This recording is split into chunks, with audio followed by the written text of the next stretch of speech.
In the heart of South Africa's stunning garden route lies the Tsitsikamma National Park, a place of breathtaking beauty where ancient forests meet a rugged, dramatic coastline. Here, the Storms River has carved its way through the landscape for millennia, creating deep, spectacular gorges that draw adventurers from all over the world.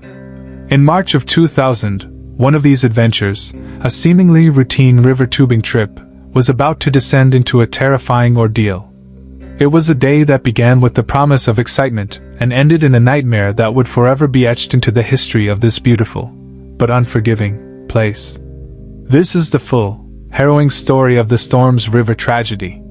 Before we delve into the minute-by-minute account of this fateful day, if you believe in the power of storytelling to honor memories and teach vital lessons, please consider subscribing to our channel and turning on notifications. Your support is what enables us to bring these important, and often forgotten, narratives to light for a new audience. On the morning of March 25, 2000, the air was thick with moisture. Heavy rains had fallen across the region for 2 days, and the rivers were running high. Despite this, a group of 24 people, comprised of employees from the law firm Stein, Cilliers and Dreyer, and the petroleum company Engen, gathered for a corporate team-building event, a blackwater tubing trip down the Storms River. They were in the hands of 4 professional guides from a local company, Storms River Adventures. The activity itself is meant to be a thrill. Participants sit on large, inflated tubes and let the river's current guide them through its majestic gorges. It's a dance between serene floating and exhilarating rapids. But on this day, the river's rhythm was dangerously offbeat. As the group prepared, some expressed nervousness. The water level was visibly higher than normal, the current swifter, the river's voice a low, ominous roar. Following a debate, reassurance from the guides led them to proceed. They were equipped with wetsuits, but crucially, only one person in the entire group of 24, a woman named Dawn Bougainville, opted to wear a life jacket due to her own apprehension. 2 earlier groups had already completed the same route that morning without incident, which likely provided a false sense of security. This third and final group, however, was moving at a slower pace. That delay would prove fatal. The key to understanding this tragedy lies in the river's geography. A short distance into the trip, the Storms River is joined by a tributary, the Whit River. This meeting point is called the confluence. On this day, the heavy rains had turned the usually calmer Whit River into a raging torrent. As the group approached the confluence, they were met with a dramatic surge in water volume and speed. The river was transforming before their very eyes. The guides, faced with this alarming change, made a critical decision. Instead of leading the group to an immediate emergency exit, they chose to push forward, aiming for the standard, designated exit point located just before the river enters its most dangerous section. This section is known as the point of no return. It's a narrow, deep gorge where the canyon walls shoot up almost vertically for hundreds of feet, sometimes so close together that a person could stretch out their arms and touch both sides. Once you enter this chasm, there is no climbing out. There is no escape.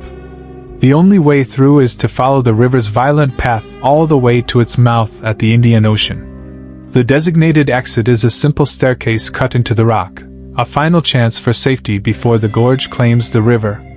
As the group desperately paddled towards that staircase, the river unleashed its full fury. The immense volume of water funneling in from the flooded Whit River had built up, and it released in a sudden, powerful wave, a wall of brown, churning water that slammed into the tubers. Chaos erupted. The wave was a force of nature, ripping people from their tubes and scattering them like leaves in a storm. The current was now too powerful, too fast. It swept them past the exit ladder, past their last hope of escape, and funneled them directly into the jaws of the gorge. In the terrifying moments that followed, 9 people miraculously managed to fight the current and scramble onto the escape ladder. The remaining 15 were lost to the torrent.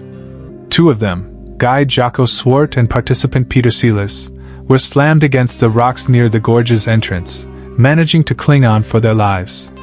From his precarious position, a battered and injured Jocko could only watch in horror. He saw a mother and her daughter, Marie and Kesha Peters, pulled helplessly into the churning water. He saw his fellow guides desperately throwing ropes, their efforts futile against the river's might. He saw Dawn Bougainville, the one woman in a life jacket, fighting to stay afloat. He tried to swim to her, but the current was an unstoppable force, dragging them both into the gorge's abyss. The rescue operation that followed was massive, but tragically hampered by the very geography that made the river so spectacular. The gorge was too narrow and deep for standard helicopters to descend into. For 36 agonizing hours, Jocko Swart and Peter Silas remained trapped on the rocks, listening to the roar of the water, haunted by what they had witnessed. They were eventually airlifted to safety by a smaller, more agile helicopter. But for the other 13 who were swept into the canyon, there was no rescue. Their journey had ended. In the aftermath, the search for bodies took days, with the last victim, John Boyd, being recovered 17 days later.